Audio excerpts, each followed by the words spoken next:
প্রত্যেক জামানা প্রথম দল হচ্ছে নবী ও সাহাবীরা, দ্বিতীয় দল হচ্ছে নবী ও সাহাবীদের ছাত্র, তৃতীয় দল হয় নাই। নবী ও সাহাবীরা কলেমা দাওয়াত শিখে কলেমা দাওয়াত লম্বা সময় সব শ্রেণীর মানুষদেরকে দিয়েছিল। দেওয়ার পর অন্তর পরিষ্কার, অন্তর পবিত্র, অন্তর নূরে ভরপুর, বিশ্বাসস্থায়ী, অন্তর হিসাব ছাড়া বড় হওয়া, অন্তরে আল্লাহ বসার জায়গা হওয়া হয়েছিল।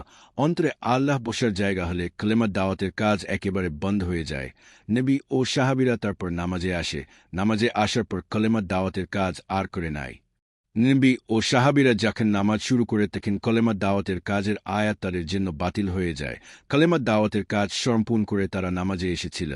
যে আয়াতের কাজ করতে করতে বন্ধ হয়ে যায়, সে আয়াতের কাজ তাদের জন্য বাতিল হয়ে যায়। যে আয়াতের আমল বন্ধ হয়ে যায়, সে আয়াতের প্রয়োজন নাই। যে আয়াতের প্রয়োজন নাই, সে আয়াত একত্রিত করা দরকার নাই। দ্বিতীয় দল যখন নামাজে আসে, নামাজে আসার পর কলেমা দাওয়াতের কাজ একেবারে বন্ধ হয়ে যায়। দ্বিতীয় দল যখন নামাজ রোজা শুরু করে তখন